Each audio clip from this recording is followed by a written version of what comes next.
परिपूर्णतम परमात्मा श्री राघव जी माँ शबरी के पावन आश्रम पर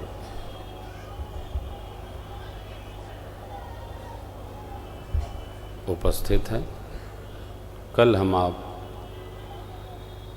इस झांकी को हृदयस्थ करते हुए कथा को विश्राम दिए थे।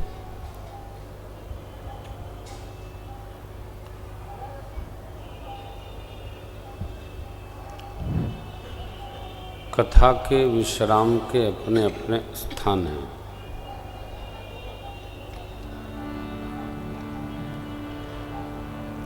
जैसे हमारे आपके विश्राम के स्थान हैं,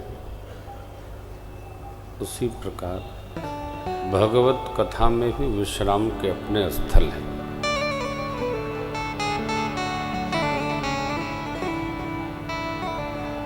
कहीं भगवान थोड़ी देर विश्राम करते हैं, कहीं भगवान रात्रि विश्राम करते हैं, कहीं भगवान दिवस विश्राम करते हैं,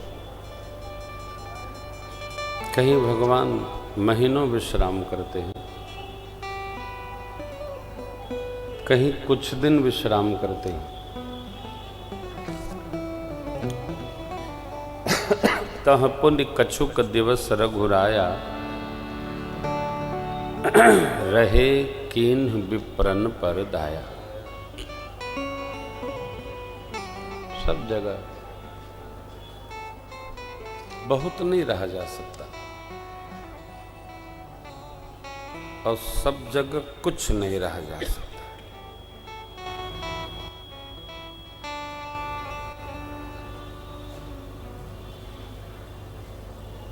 आप में से जो लोग अपने जीवन को बहुत निकट देखते होंगे तो 60 से ऊपर प्रतिशत लोग अपने जीवन का अन्वेषण नहीं करते। चले जा रहे हैं, पहुंच ही जाएंगे, पहुंचना ही नहीं है, जाना कहाँ है, चल ही रहा है। रात को सो गए, सवेरे उठ गए, फिर वही दिनचर्या अंधाधुंध वाली चल रही है। जब कोई महंगी वस्तु पास में होती है तो उसको बहुत संभाल करके रखा जाता है। भगवान ने कहा अयोध्या वासियों से, बड़े भाग मानुष तन पावा, सुर दुर्लभ सब ग्रंथ निगावा।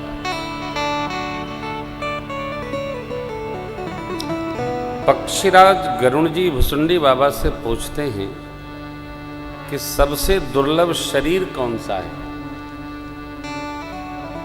श्री भुसुंडी बाबा कहते हैं, नर समान नहीं कौनिव देही। मनुष्य के शरीर के समान कोई देह नहीं है। भागवत जी, दुर्लभम मानुषम देहे। मनुष्य शरीर में आकर जन्म होना ये बहुत दुर्लभ है। चींटी और मानव दोनों की आत्मा एक है। कीड़ा जो नाली में टहलता है, पुष्प में घूमता है, उसकी भी आत्मा वही है जो हमारी आपकी है, अंतर नहीं है।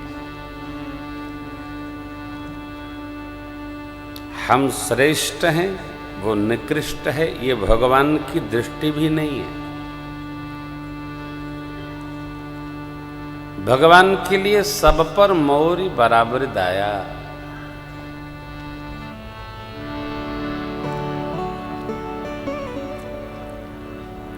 भगवान के लिए सब जीव बराबर है। आप सोचेंगे कि जब सब बराबर है तो क्यों यत्न करना। ये जो तन मिला है,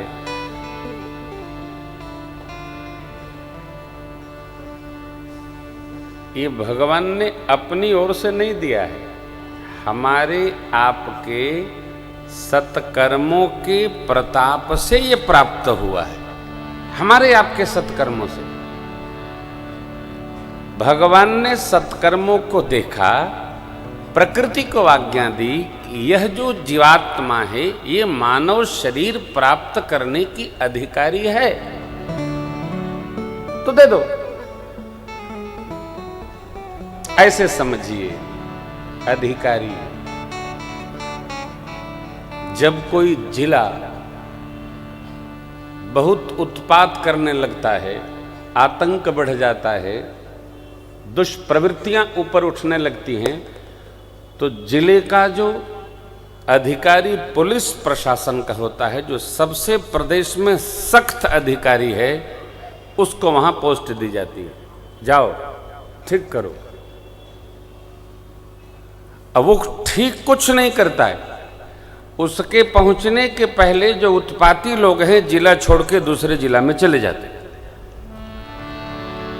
वो कुछ करेगा नहीं, वो केवल पहुंचेगा, एक मीटिंग करेगा, प्रेस बुलाएगा, कुछ नहीं करेगा बस। क्यों? क्योंकि वो स्वभाव से सख्त है, माफी नहीं करेगा, सजा करेगा। मनुष्य का स्वभाव हो गया है, दंड से घबराता है। ये कथा हमको, आपको, कथावाचक को भी और श्रोता को भी, यजमान को भी दंड न लेना पड़े, इसलिए इस कथा के सिद्धांत को समझना आवश्यक है। नहीं तो प्रकृति दंड प्रदान करती है। भगवान ने किया क्या? भगवान ने कुछ नहीं किया।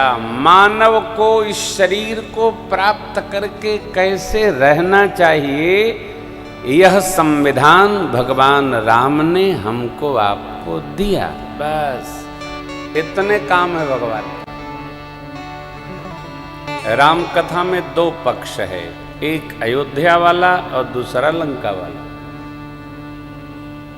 अयोध्या वाले चाहे कि हम लंका पक्ष को जी करके भी अयोध्यावासी बने रहें तो अभागे हैं, असंभव, कदापि संभव नहीं है। अयोध्या पक्ष में रहना है तो इसी पक्ष में रहना होगा। लंका वाले तो अयोध्या पक्ष में सम्मिलित हो सकते हैं, अयोध्या पक्ष वाले लंका में जाकर सम्मिलित कदापि नहीं हो सकते। एक पूरब है, दूसरा पश्चिम है, दोनों एक साथ संभव नहीं है। ये भक्ति पथ सकरी गली है। पूरे रामावतार में आप कहीं ऐसा दर्शन नहीं करेंगे कि भगवान ने कुछ ऐसा किया कि इधर का उधर भी हो जाए। नहीं, सहज चरित्र है राम का, कोई भी जी सकता है, कोई गैप नहीं है, कोई रिक्तता नहीं है, भरा पूरा है।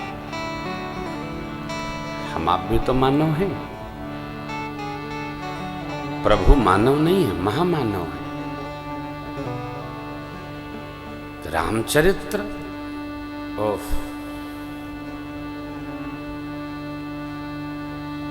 भगवान के चरित्र का स्मरण ही चरित्र को संभाल देता है, भटकने से बचाता है, अटकने से बढ़ाता है। देखिए, भगवान मां के आश्रम पधारे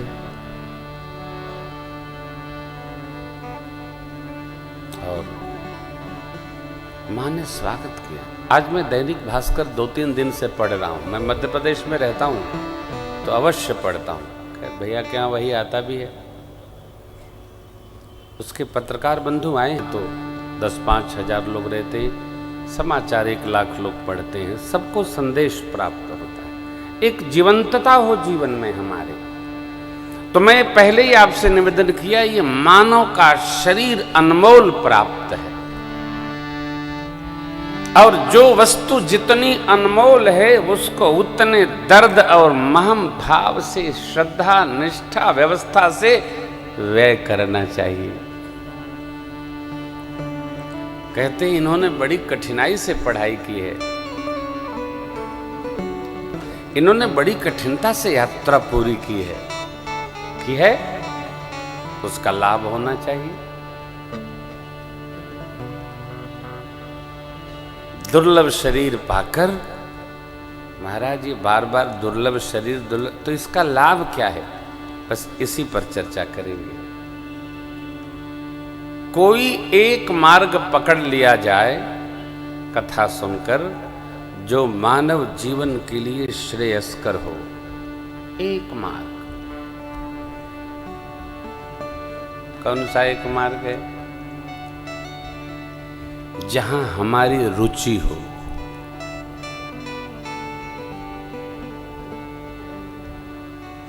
जिस व्यवहार में हमारी रुचि हो उस एक मार्ग को हम पकड़ लें।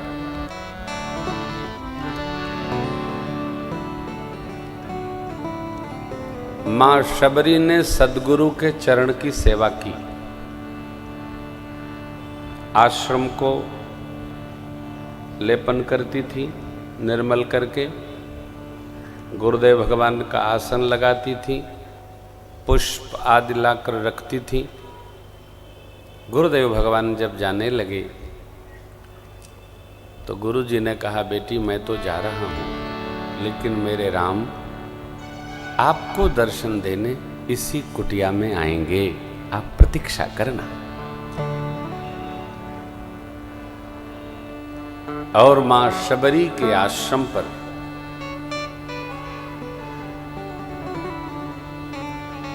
भगवान आ गए। क्यों आए? गुरु जी ने कहा,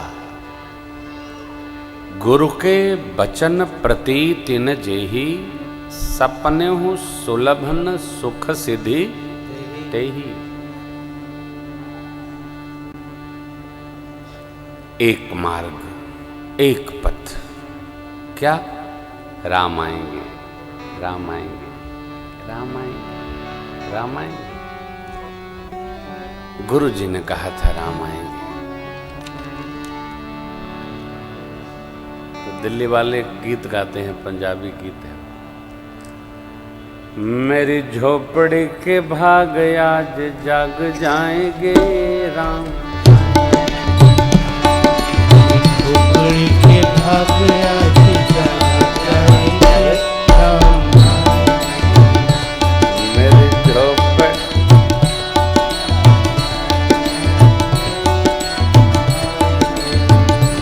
मेरी कुटिया के भाग आज जाग जाएंगे राम आएंगे, मेरी कुटिया के भाग आज जाग जाएंगे राम आएंगे।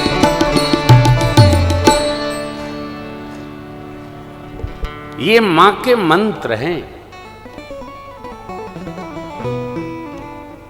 जानते हैं?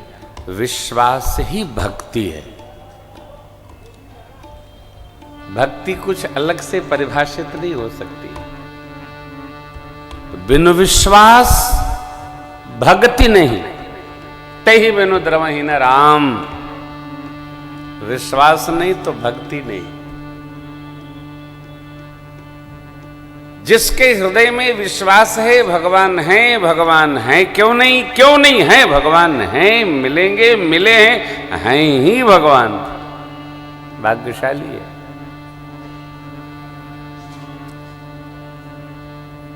श्लोक है मंगलाचरण का, भवानी शंकरौ वंदे श्रद्धा विश्वास रूपिणौ उभौ। श्रद्धा विश्वास। आप कहो महाराज गृहस्थी इतनी बड़ी है, बहुत सारा काम रहता है, कहां भक्ति कर पाए? ये सब बहाने हैं। भक्ति न करने के बहाने हैं, काम बहुत है, कोई काम नहीं। सबसे अधिक समय लोगों को बाथरूम में लगता है, उसके बाद कपड़ा पहन के सजने में लगता है। स्त्री हो या पुरुष, जो रंगते होंगे उनको दोगुना समय लगता है। सबसे अधिक समय शरीर पर लगता है। ये शरीर जो दिए हैं उनके लिए समय बचता ही नहीं है। सोचिए, जिसने शरीर दी उसके लिए समय नहीं। जैसे मैं जब किसी के घर में जाता हूं तो पूछता हूं आपके माता पिताजी कहाँ हैं? वो लोग बड़े भैया के पास रहते हैं। अच्छी बात है, ठीक, हम भी उन्हीं के यहाँ चले जाते हैं। अरे भाई बड़े भाग्यशाली हो, माता पिता तुम्हारे पास नहीं रहना चाहते हैं, आप कितने भाग्यशाली। अरे अपने भी बच्चे हैं, ऐसी योजना वो भी बनाएंगे, वो भी जाएंगे, फिर बजाना जय जगदीश हरे संकट कैसे टरे। सावधान।